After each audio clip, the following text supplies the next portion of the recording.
കഴിഞ്ഞുപോയ കാലം കാറ്റിനക്കരെ, കൊഴിഞ്ഞുപോയ രാഗം കടലിനക്കരെ, ഓർമ്മകളെ. ഹായ്, 2025 ഓർമ്മയായി. നാളുകൾ ഇനിയും വരും, പക്ഷെ അവയൊന്നും ഇന്നലകളെ പോലെ ആവില്ലല്ലോ. എല്ലാവർക്കും നന്മയും സന്തോഷവും ഉണ്ടാവട്ടെ. സ്നേഹത്തോടെ പുതുവത്സരാശംസകൾ. അപ്പൊ ഈ പുതുവർഷം നമുക്ക് ഒരു മധുരത്തോടെ തുടങ്ങാം.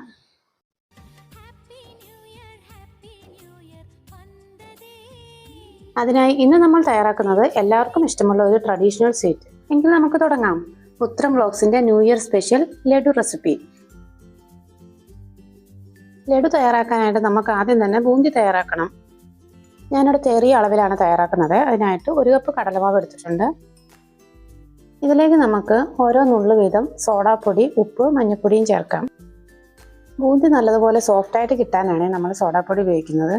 ലഡുവിന് നല്ലൊരു കളർ കിട്ടാൻ വേണ്ടിയിട്ടാണ് നമ്മൾ മഞ്ഞൾപ്പൊടി ചേർക്കുന്നത്. നിങ്ങളുടെ കയ്യിൽ ഫുഡ് കളർ അവൈലബിൾ ആണെങ്കിൽ എല്ലാ ഫുഡ് കളർ യൂസ് ചെയ്യാവുന്നതാണ്. ബൂന്തിക്കുള്ള ബാറ്റർ തയ്യാറാക്കുമ്പോൾ കട്ടകളൊന്നും ഇല്ലാതിരിക്കാനായിട്ട് ഞാനിത് അരച്ചെടുക്കുന്നുണ്ട്. നമുക്കിനി എല്ലാം കൂടെ നല്ലപോലെ ഒന്ന് മിക്സ് ചെയ്തെടുക്കാം. ഇനിയിപ്പോൾ നമുക്കിതിലേക്ക് കുറേശ്ശെ വെള്ളം ഒഴിച്ച് നല്ല സ്മൂത്ത് ബാറ്റർ ആക്കി എടുക്കാം. കട്ടകളൊന്നും ഇല്ലാതെ നമുക്ക് നല്ലതുപോലെ ഒന്ന് മിക്സ് ചെയ്തെടുക്കാം. പിന്നെ പ്രത്യേകം ശ്രദ്ധിക്കണേ, നമ്മൾ ബാറ്റർ തയ്യാറാക്കുമ്പോൾ ഒത്തിരി വാട്ടറി ആയി പോകാൻ പാടില്ല. ഒരു കുറച്ച് തിക്കായാലും കുഴപ്പമൊന്നുമില്ല. ഞാനൊരു 3/4 കപ്പ് വെള്ളം എടുത്തതിൽ ഒരു 2 ടേബിൾ സ്പൂൺ വെള്ളം ബാലൻസ് വന്നിട്ടുണ്ടായിരുന്നേ. ദോശമാവിൻ്റെയൊക്കെ കൺസിസ്റ്റൻസിയിലാട്ടോ ബാറ്റർ തയ്യാറാക്കി എടുത്തേക്കുന്നത്. അപ്പോൾ ബൂന്തിക്ക് ആവശ്യമായ ബാറ്റർ ഇവിടെ റെഡി ആയിട്ടുണ്ട്. ഇനി ഫ്രൈ ചെയ്തെടുക്കാം. അതിനായിട്ട് ഒരു ചീനിച്ചട്ടിയിലേക്ക് എണ്ണ ഒഴിച്ചു കൊടുക്കാം. പിന്നെ എണ്ണ ചൂടായോ എന്നറിയാനായിട്ട് ബാറ്റർ എന്നൊരല്പം നമുക്ക് ഇട്ട് കൊടുത്ത് നോക്കാം. ഇടുമ്പോഴേ ഇതുപോലെ ഒന്ന് പൊങ്ങി വരുവാണെങ്കിൽ എണ്ണ ചൂടായിട്ടുണ്ട്. നമുക്കൊരു സ്പൂണ് കൊണ്ട് ബാറ്റർ എണ്ണയിലോട്ട് കോരി ഒഴിച്ചു കൊടുക്കാം. പിന്നെ ഇപ്പം നിങ്ങൾ എണ്ണയിലോട്ട് ബാറ്റർ ഒഴിച്ചു കൊടുക്കുന്ന സമയത്ത് വെള്ളം കൂടുതലായിട്ട് തോന്നുകയാണെന്നുണ്ടെങ്കിൽ കുറച്ച് കടലമാവും കൂടെ ചേർത്താൽ മതിയേ. ഒരു മീഡിയം ഫ്ലെയിമിൽ ഗോൾഡൻ കളർ ആവുന്നോടം വരെ നമുക്ക് ഫ്രൈ ചെയ്തെടുക്കാം. ഈ ബൂന്തി ക്രിസ്പി ആവേണ്ട കാര്യമില്ല. ബൂന്തി നമുക്ക് സോഫ്റ്റ് ആയിട്ട് തന്നെയാണ് വേണ്ടത്. സോഫ്റ്റ് ബൂന്തി ആണെങ്കിൽ ലഡു നല്ല സോഫ്റ്റ് ആയിരിക്കും. അപ്പോൾ ഞാൻ ബൂന്തി എല്ലാം ഫ്രൈ ചെയ്തെടുക്കുന്നതിൽ വീഡിയോയിൽ കാണിക്കില്ല കേട്ടോ. അങ്ങനെയാണെങ്കിൽ വീഡിയോ ഒത്തിരി ലെങ്തി ആയി പോവില്ലേ. ഇപ്പോൾ ലഡുവിനുള്ള ബൂന്തി എല്ലാം ഫ്രൈ ആക്കി എടുത്തിട്ടുണ്ട്. ഇനി നമുക്ക് എന്നാ ചെയ്യണമെന്ന് അറിയാമോ, നമ്മുടെ മിക്സിയുടെ ജാറിലേക്ക് ഇട്ട് നമുക്കിതൊന്ന് ക്രഷ് ചെയ്തെടുക്കാം. പിന്നെ ഇപ്പോൾ ഒത്തിരി വലിയ വലിയ പീസുകളുണ്ടെങ്കിൽ ഒന്ന് മുറിച്ചിടാവുന്നതാണ്. പിന്നെ തീരെ പൊടിയായിട്ടൊന്നും പൊടിച്ചെടുക്കണ്ട കേട്ടോ. ചെറുതായിട്ടൊന്ന് പൾസ് ചെയ്തെടുത്താൽ മതിയേ. പണ്ടൊക്കെ ബേക്കറി കടയിലെ കണ്ണാടിക്കൂട്ടി ഇരിക്കുന്ന ലഡു ഇത്ര എളുപ്പത്തിൽ ഇപ്പോൾ ഉണ്ടാക്കാൻ പറ്റുമെന്ന് നമ്മൾ വിചാരിച്ചില്ല അല്ലേ. ഇതുപോലെ ഒന്ന് പൊടിച്ചെടുത്താൽ മതി കേട്ടോ. പിന്നെ ഞാൻ ലഡുവിലോട്ട് ചേർക്കാനായിട്ട് കുറച്ച് കശുവണ്ടി മുന്തിരിയും നെയ്യിലൊന്ന് വറുത്തെടുക്കുന്നുണ്ട്.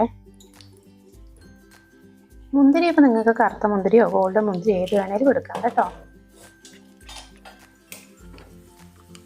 ഇതിപ്പോൾ ഞാനിവിടെ ഫ്രൈ ചെയ്തെടുത്തിട്ടുണ്ട്. നമുക്കൊന്ന് മാറ്റി വയ്ക്കാം. ഇനി നമുക്ക് ഒരു പാനിലേക്ക് 1 കപ്പ് പഞ്ചസാര ഇട്ട് കൊടുക്കാം. ഇതിലേക്ക് നമുക്കൊരു ഏകദേശം 3/4 കപ്പ് വെള്ളത്തോളം ചേർക്കാം. പഞ്ചസാര നല്ലതുപോലെ മെൽറ്റാക്കി നല്ലതുപോലെ കയ്യിലൊട്ടുന്ന ഒരു പരുവം ആകുന്നോടം വരെ നമുക്കിത് കുക്ക് ചെയ്യാം. പിന്നെ ഇതിലേക്ക് നമുക്ക് ഫ്ലേവറിനായിട്ട് ഒരു 1/2 ടീസ്പൂൺ ഏലക്ക പൊടി ചേർക്കാം. കളറിനായിട്ട് ഒരു നുള്ളു മഞ്ഞൾപ്പൊടി കൂടി ചേർക്കുന്നുണ്ട്. നിങ്ങളിൽ ഫുഡ് കളർ ഉണ്ടെങ്കിൽ അത് ചേർത്താൽ മതി. ഇതിപ്പോൾ 1 സ്ട്രിങ് കൺസിസ്റ്റൻസിയിലൊന്നും ചെയ്തെടുക്കേണ്ട ആവശ്യമില്ല. അതിന് നമ്മുടെ കയ്യിലൊരു ഒട്ടുന്ന പരുവാകുമല്ലോ, അതാണ് ഇതിൻ്റെ പാകം എന്ന് പറയുന്നത്. 1 സ്ട്രിങ് കൺസിസ്റ്റൻസി ചെയ്തെടുക്കുകയാണെങ്കിൽ ലഡു നല്ലതുപോലെ കട്ടിയായിരിക്കും. ഈ ഷുഗർ സിറപ്പ് നല്ലതുപോലെ ഒന്ന് കുറുകി നമ്മുടെ കയ്യിലൊക്കെ നല്ലപോലെ ഒന്ന് ഒട്ടുന്ന പരുവായിട്ടുണ്ട്. നമുക്ക് ഫ്ലെയിം ഓഫ് ചെയ്ത് കൊടുക്കാം. ഇതിലേക്ക് നമുക്ക് നമ്മൾ തയ്യാറാക്കി വെച്ചിരിക്കുന്ന ബൂന്തി ചേർത്ത് കൊടുക്കാം.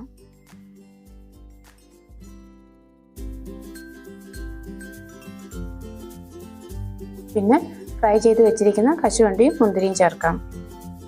നന്നായിട്ടൊന്ന് മിക്സ് ചെയ്തതിന് ശേഷം നമുക്കിത് ഒരു 5 മിനിറ്റ് ഒന്ന് അടച്ചു വെക്കാം. ഈ ബൂന്തി ഷുഗർ സിറപ്പ് നല്ലപോലെ അബ്സോർവ് ചെയ്തെടുക്കണം. പിന്നെ ഒരു കാര്യം പറയാൻ വിട്ടുപോയായിരുന്നു, നമ്മൾ കടയിൽ നിന്നൊക്കെ വാങ്ങിക്കുന്ന ലഡുവിനൊരു പച്ച കർപ്പൂരത്തിനൊരു മണമുണ്ട്. നിങ്ങളുടെ കയ്യിൽ ഉണ്ടെന്നുണ്ടെങ്കിൽ നിങ്ങൾക്ക് ചേർക്കാവുന്നതാണ്. നമ്മൾ ഷുഗർ സിറപ്പ് തയ്യാറാക്കുന്ന ടൈമിലാട്ടോ അത് ചേർക്കേണ്ടത്. കയ്യിൽ കുറച്ച് നെയ്യ് പുരട്ടിയതിന് ശേഷം ബൂന്തി ഉരുട്ടിയെടുക്കാം. ചെറു ചൂടോടുകൂടി തന്നെ വേണം ബൂന്തി ഉരുട്ടിയെടുക്കാനായിട്ട്. അപ്പോൾ നമ്മുടെ സ്വാദിഷ്ടമായ ബൂന്തി ലഡു തയ്യാറായിട്ടുണ്ട്. ഇതിപ്പോൾ കുറച്ച് ജ്യൂസി ടെക്സ്ചറിലാണ് കേട്ടോ ഇരിക്കുന്നത്. ഇതൊന്ന് തണുത്ത് കഴിയുമ്പോഴത്തേനും നമ്മൾ കടയിലൊക്കെ വാങ്ങിക്കുന്ന രീതിയിൽ തന്നെ ഉണ്ടാകും കേട്ടോ. ഇതുപോലെയുള്ള റെസിപ്പികൾ ഇഷ്ടമാണെങ്കിൽ ചാനൽ ഫോളോ ചെയ്യണേ. അപ്പോൾ എല്ലാവർക്കും ഒരിക്കൽ കൂടി ഹാപ്പി ന്യൂ ഇയർ.